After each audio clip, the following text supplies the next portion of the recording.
Welcome to Cheat Confessions. Let's get started with today's story. She came home unusually calm that Thursday night. Not guilty calm, prepared calm. Sat across from me at the kitchen table and told me she needed to sort out her feelings for Stephen before we got married. And something about the way she said it, measured and almost academic, like she was explaining a scheduling conflict, told me everything I needed to know. The wedding was already over. I just had to make the paperwork match. My name is Jimmy. I'm 31. I work as a procurement analyst for a hospital network in Manchester. Spreadsheets, supplier calls, and people panicking at me because something critical didn't arrive on time. I keep a steady routine. I leave early. I cook most nights. Until about 3 weeks ago, my life was boring in a way I genuinely liked. My fiancée was Laura, 29 years old. We had been together just over 4 years and engaged for 9 months. She had a strong personality on her best days. Her friends called her direct. I called her difficult when she wasn't around. She had a habit of treating every disagreement like a competition she had to win. If a waiter got something wrong, she delivered a courtroom speech. If a friend canceled plans, she acted personally betrayed. I had seen that side of her plenty. I thought I knew the full size and shape of it. Her best friend, Stephen, had been a background feature of our relationship almost from the beginning. One of those men who managed to be constantly present while pretending not to be. He texted her all the time, called late, inserted himself into plans, and always had some emotional fog that apparently only Laura was qualified to navigate. I didn't like it. But I also didn't want to be the insecure fiancé policing a friendship that technically predated me. The wedding arrangements were nearly complete. Invitations out, dress fitted, deposits paid across a dozen vendors. Our families had entered that phase where every conversation circled back to centerpieces and seating plans. Then came Thursday. Laura sat across from me while I was working through final vendor emails. She said getting this close to the wedding was making things feel very real. That before we went through with it, she needed to sort out her feelings for Stephen. She said she owed it to herself to explore what might be there, if anything, because she didn't want to spend her marriage wondering. I kept waiting for the second half of that sentence. The part where she said she had already chosen me and just wanted to be honest. That part never came. Then she said something that changed the direction of everything. She said she expected me to be mature about it. Because this wasn't cheating. This was emotional honesty. And that was the moment I stopped thinking about saving the wedding and started thinking about logistics. What made the whole thing strange was how reasonable Laura seemed while saying it. She wasn't defensive. She wasn't emotional. She spoke like someone presenting a measured solution to a known problem. She said she had always had a complicated connection with Stephen. That the timing had never lined up when they were younger. He was dating someone when she was single, then she was with me when he became available. She said getting this close to marriage forced her to confront the idea that she might be locking herself into a life while still wondering what the other path looked like. I asked her one simple question. I asked what sorting out her feelings actually meant in practice. That's where the conversation went from confusing to insulting. Laura leaned back in her chair like this was a negotiation.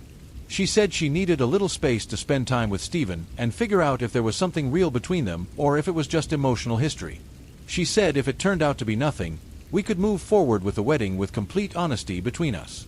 I asked if she realized what she was actually proposing. She waved that off. Said I was being dramatic and framing it wrong. According to her, she was being responsible by addressing the doubt before the marriage instead of burying it and letting it become resentment later. Then she said the line that settled it. She said if our relationship was as strong as I believed it was, a few weeks of her figuring things out shouldn't threaten it. I stopped talking at that point.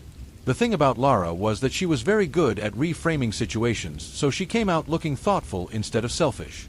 In her mind, she wasn't asking her fiancé to sit patiently while she emotionally drove another man weeks before the wedding. She was simply doing personal growth.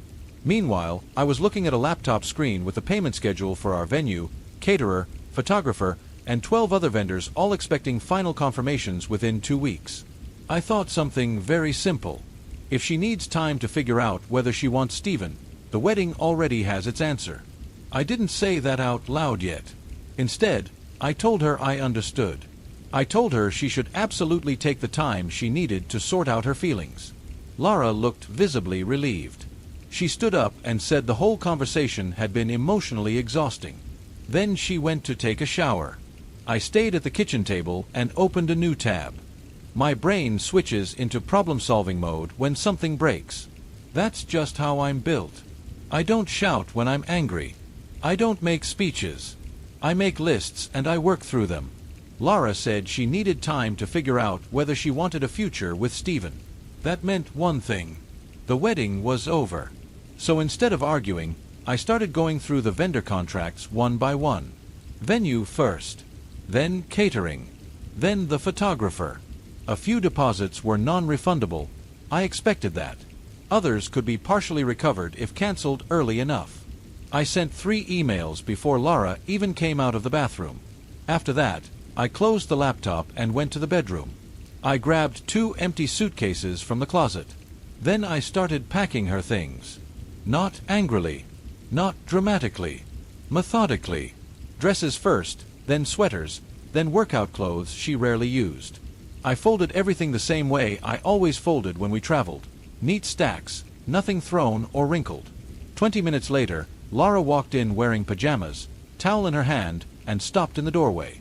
The first suitcase was already half full on the bed. She looked around like she'd walked into the wrong apartment.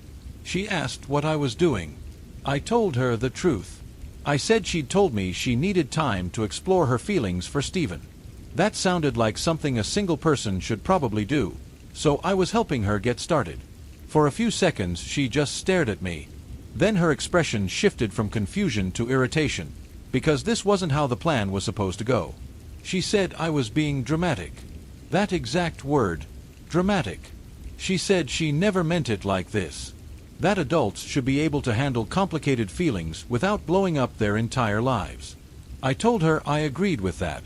Then I zipped the first suitcase and pulled the second one onto the bed. She asked if I was seriously packing her things right now. I said yes. She asked where I expected her to go. I told her that wasn't really my decision. She could stay with Stephen. She could stay with a friend. She could stay with her sister. The important part was that if she needed freedom to explore another relationship, she probably shouldn't be living with the man she was supposed to marry in 3 weeks. She rolled her eyes. Then she said I was supposed to trust her. That sorting out her feelings didn't mean choosing Stephen over me. It just meant having the opportunity to see whether something was there before fully committing. She said I should be confident enough in our relationship to handle that. That was when I stopped packing and looked at her. I told her trust didn't mean accepting humiliation. That if someone needs to evaluate another option before marrying you, the decision is already made, whether they admit it or not. Then I finished the second suitcase, gathered her laptop bag and a small box of personal items, and placed everything by the front door. I opened it, stepped aside, and told her it was time to go. Lara didn't move at first. She stood in the hallway looking at the bags like they were temporary. Like this was still part of the argument phase, and eventually I'd cool down and put everything back in the wardrobe. Then she started talking again. She said I was overreacting, that I was being insecure, that this was exactly why people avoided honest conversations in relationships, because partners like me couldn't handle emotional complexity. I listened to the first 30 seconds of that. Then I told her calmly that the conversation was already finished. She kept pushing. Said I was punishing her for being honest, that I was trying to manipulate her into choosing quickly, that a mature partner would support her while she figured out her feelings instead of turning everything into an ultimatum. I told her there was no ultimatum. She had already made the decision the moment she said she needed to explore another man before marrying me. I was simply adjusting my plans based on that information. That's when the irritation on her face turned into something closer to real anger. She said most people would at least try to fight for their relationship. That my refusal to beg her to stay was proof I never loved her the way she thought. That part almost made me laugh. I kept my voice level. I told her she was absolutely free to figure out whatever she needed with Stephen. I wasn't stopping her. I was just removing myself from the situation entirely. Then I pointed to the suitcases. For a few seconds she stared at them. Something shifted in her face, the reality of it landing properly for the first time. She grabbed her laptop bag. Then one suitcase. Dragged it toward the hallway with an irritated pull that made the wheels bounce over the doorframe. She turned back once and asked if I was seriously ending everything like this. I told her yes. She muttered something about me being dramatic, grabbed the second suitcase, and walked out. The door closed behind her. The flat was completely quiet. The first thing I did was sit on the couch and open my phone. Not to text her. Not to argue. Not to wait for some emotional follow-up where she tried to renegotiate the situation. I blocked her. Phone first. Then WhatsApp. Then Instagram. Then Facebook. Every platform where a message could appear and pull me back into another circular conversation. Lara had a habit of talking until people got tired enough to give in. I had no interest in participating in that process. After that, I went back to the vendor list. The venue manager replied first. Some deposit gone, some partially recoverable if the date could be rebooked. The caterer was easier. Same with the florist. I worked through the list for about an hour. The strange thing was how calm the whole process felt. No shouting, no dramatic breakdown, just emails, cancellation confirmations, and a quiet apartment with half the closet space suddenly available. My phone was completely silent. Lara normally sent messages constantly throughout the day. Work complaints, screenshots from group chats, traffic updates nobody asked for. Now nothing. I realized something. If she had expected to come back and continue the relationship like nothing happened, blocking her had removed that option entirely. Sooner or later she'd understand I wasn't playing along with her version of events. The next morning, unknown numbers started calling. 3 in 20 minutes. I declined and blocked each one. Lara couldn't reach me directly, so she was borrowing phones. At lunch, I checked email and found one from Steven. Subject line, "We should talk." He was surprisingly polite. Said there had been a misunderstanding, that Lara was extremely upset, that the situation between them was complicated but not what it looked like. He suggested the three of us meet to clear the air. I read it twice, then closed it without replying. There was no version of that meeting that accomplished anything useful for me. That evening, an email arrived from Lara's sister Emily. Short and careful, said Lara was staying with her, that things had gotten out of hand quickly. Said Lara was convinced I had completely overreacted and destroyed the relationship instead of having a proper conversation. What stood out wasn't the request to talk. It was how Lara was framing it to other people. In her version, she had simply tried to be emotionally honest about complicated feelings, and I had immediately exploded, thrown her out, and cancelled the wedding in a fit of insecurity. The part where she asked her fiancé for permission to evaluate another man weeks before the ceremony seemed to be missing entirely from that summary. I didn't reply to Emily either. I finished dinner and started going through the flat room by room. Small things left behind, a hairbrush, a pair of shoes by the door, some cosmetics under the sink. I gathered everything into a small box and placed it near the entrance for collection. Around 10 that night, another unknown number called. This time I answered, mostly out of curiosity. A second of silence. Then Lara's voice. She sounded irritated more than anything else. Said blocking her everywhere was childish. Said we needed to talk because things had gotten completely out of hand. I asked how many phones she planned to borrow before realizing the situation hadn't changed. She immediately sounded more annoyed. Said that attitude was exactly the problem. That I had taken a normal conversation about complicated feelings and turned it into a nuclear reaction. That I had humiliated her by throwing her out like a criminal. I told her she had asked for the freedom to explore another relationship. I simply made the logistics match the request. That made it worse. She said I was twisting her words. That she never said she wanted a relationship with Steven. She just needed to understand what she felt. In her mind, that distinction made everything reasonable. Then she got to the point. Steven had told her about the email he sent me. She wanted the three of us to sit down like adults and clear up the misunderstanding. Once I realized nothing inappropriate had actually happened between her and Steven, I would see that canceling the wedding was a massive overreaction. I told her something simple.